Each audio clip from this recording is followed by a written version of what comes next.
नमस्कार. रिव्हिजन चॅनलवर आपल्या सर्वांचं स्वागत.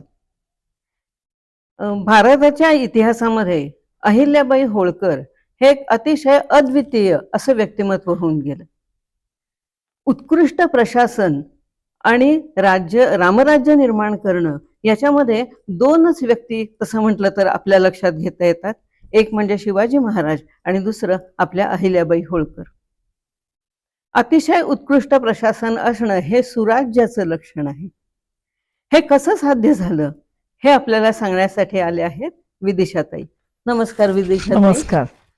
कुठल्याही राज्य जेव्हा असं म्हणतात की राज्य करणं सोपं, राज्य मिळवणं सोपं, पण राज्य करणं अवघड किंवा ते प्रशासन त्याचं करणं अवघड. अहिल्याबाई लोकमाता होत्या, प्रजेचं पालनही करत होत्या, त्याचबरोबर उत्कृष्ट राज्यव्यवस्था त्या करत होत्या. प्रशासनामध्ये त्यांचं अग्रगण्य काम होतं. हे सगळं त्यांनी कसं सिद्ध केलं आणि कसं साध्य केलं? सिद्ध म्हणण्यापेक्षा साध्य कसं केलं सांगता?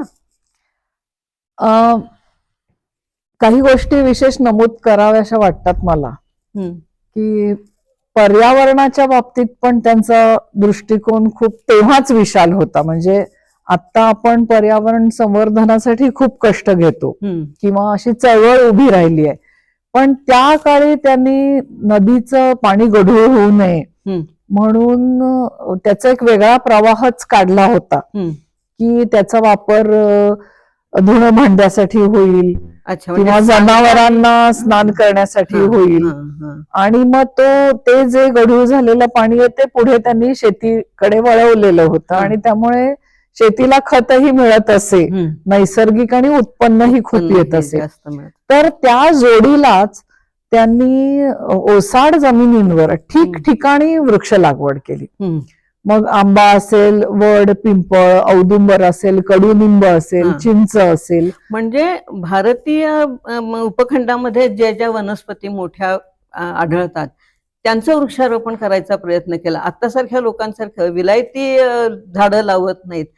माती घट्ट मूळ धरून ठेवते आणि आपोआपच त्यामुळे सुपिकता येते. हा कदाचित उद्देश असावा त्यांचा. बरोबर. आणि हे त्यांनी एवढी नुसती वृक्ष लागवड केली असं नाही, तर त्यांची काळजी घेतली आणि त्यांचा जंगलतोडीलाही विरोध होता. आणि एक वृक्ष म्हणजे एक जर मारला किंवा तोडला तर ती जीवहत्या केल्यासारखंच आहे असं त्यांचं सांगणं होतं. म्हणजे बघा, हे 250-300 वर्षापूर्वीची गोष्ट आहे जी आजही आपल्याला लागू पडते. एवढंच नाही तर त्या काळी त्यांनी हुंडाबंदीसाठी खूप प्रयत्न केले. म्हणजे त्यांच्याकडे एकदा काही ब्राह्मण आले होते आणि ते अगदी दुःखी रडवेले होऊन आलेले की मुलींची लग्न जमत नाहीत आणि जे स्थळ येईल तिथे खूप हुंडा मागतात आणि आम्ही कुठनं देणार. तर हे ऐकल्यावर त्यांना खूप असं उद्विग्नता आली आणि त्यांनी ताबडतोब फरमान काढलं की हुंडा घेणाऱ्याला शासन करण्यात येईल आणि जो हुंडा मागतो त्याला त्याने दाम दुप्पट रक्कम सरकारात जमा करायची. हुंडा देणाऱ्या पिताने तेवढी रक्कम जमा करायची आणि जो मध्यस्थ असेल त्याला जे कमिशन किंवा जी काही रक्कम मिळणार असेल ती त्यांनी सरकारात जमा करायची. आणि हे त्यांच्या अखत्यारीत जी गावं होती ते सगळीकडे हे त्यांनी फरमान काढलेलं, सगळीकडे ही पत्र पाठवलेली की यापुढे कडक शासन करण्यात येईल हुंडा देणाऱ्या घेणाऱ्याला. आणि अशा पद्धतीने त्यांनी ती गोष्ट आटोक्यात आणली होती. एवढंच नाही तर दारूबंदी त्यांनी लागू केली होती त्यांच्या राज्यात. म्हणजे आता आपण काही ठिकाणी बघतो किती गरज आहे समाजासाठी. उद्ध्वस्त होतात कुटुंब. बरोबर. तर हे एक घेण्यासारखं होतं की हुंडाबंदी, दारूबंदी आणि विधवांना दत्तक घ्यायला परवानगी त्यांनी रितसर मिळवून दिली आणि कोणावरही अन्याय होऊ दिला नाही. विशेष करून त्यांच्या दरबारात तर स्त्रियांना मुक्त मुभा असेल आपलं गाऱ्हाणं सांगायची त्यांना परवानगी होती. कुठल्याही वशिल्याची तेव्हा आवश्यकता त्यांना वाटत नव्हती स्त्रियांना न्याय मिळवण्यासाठी. मला वाटतं त्यांचं न्यायदान पण असंच होतं. बरोबर. म्हणजे व्यक्ती परत्वे बदलणारं नाही किंवा निस्पृह न्यायदान म्हणा किंवा कठोर न्यायदान हेही होतं. आणि मुख्य म्हणजे विना विलंब न्यायदान हे यशस्वी राज्यकारभाराचं सूत्र मानलं जातं. तेही त्यांच्या बाबतीमध्ये खरं आहे असं वाटतंय.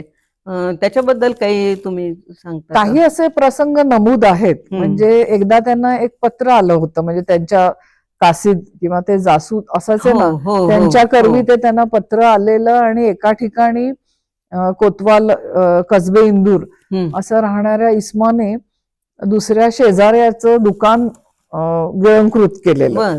म्हणजे अनधिकृतरित्या. अनधिकृतरित्या.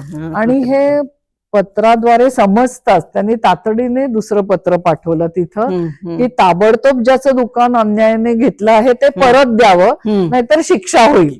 आणि ते त्यांनी परत करायला लावलं. म्हणजे इतके बारीक सारीक गोष्टींमध्ये त्या दखल देत असत आणि कुणावरही अन्याय होऊ देत नसत. आणि न्यायदानाच्या बाबतीमध्ये सुद्धा त्या कोणाची भीड बाळगत नसत ना. बरोबर बरोबर. मला वाटतं काहीतरी पेशव्यांना सुद्धा त्यांनी अशा पद्धतीचं काहीतरी सुनावलं म्हणजे म्हणता येणार नाही, पण जाणीव करून दिली. जाणीव करून दिली. म्हणजे कसं आहे की त्यांचं हिशोब त्यांचे चोख असायचे. परंतु मालेरावाच्या मृत्यूनंतर जेव्हा तुकोजी होळकरांना सुभेदारी दिली, तर ते जवळजवळ 12 वर्ष त्यांच्याकडे त्यांनी काय केलं होतं, फौज आणि महसूल हा विभाग तुकोजींकडे दिला होता. आणि प्रशासनाचा सगळा विभाग त्यांनी स्वतःकडे ठेवला होता. म्हणजे हा त्यांचा दूरदर्शीपणा निश्चितच होता. नक्कीच. आणि त्याचा फायदा जनतेला मिळालाच. तर त्यावेळी तुकोजींच्या त्यांचं वागणं व्यवस्थित नव्हतं. आणि ते जे कर किंवा जे महसूल गोळा करत, ती रक्कम ना सरकारी तिजोरीत जमा करत, ना पेशवे दरबारी पाठवत, आणि ते स्वतःकडे ठेवत. आणि त्याच्यात त्यांचे म्हणजे चैन विलास सगळे त्यातनं चालायचे. आणि उलट फौजेला पैसा कमी पडतो म्हणून अहिल्यादेवींवर दबाव आणत. आणि मग वेळोवेळी म्हणजे कित्येक वेळा असं करोडोंची मदत अहिल्यादेवींनी तुकोजींना खाजगी तिजोरीतून केली फौजेचा खर्च भागवण्यासाठी. पण ते वेळोवेळी त्यांनी पत्राद्वारे किंवा उघड त्यांची कान उघाडणी केली याबाबत, की आपण काही कोणी चोर पेंढारी नव्हे, ज्यांनी आपल्याला हे मिळवून दिलं त्यांच्याकडे महसूल जमा करायला पाहिजे, ते आपलं कर्तव्य आहे. म्हणजे नाहीतर कुंपणानं शेत खाल्लं. बरोबर. आणि हे त्यांनी वेळोवेळी कान उघडणी केल्यानंतर काही वर्षांनी या गोष्टीत यश आलं त्यांना. तसंच विनाविलंब न्याय हेही त्यांचं होतं. बरोबर बरोबर. असं हे समृद्ध माळवा त्यांनी केलं, स्वयंभू केलं, आणि खरोखरच तिथल्या लोकांना रामराज्याची अनुभूती दिली. अशा या महाराणीला आमचं त्रिवार वंदन. धन्यवाद. धन्यवाद.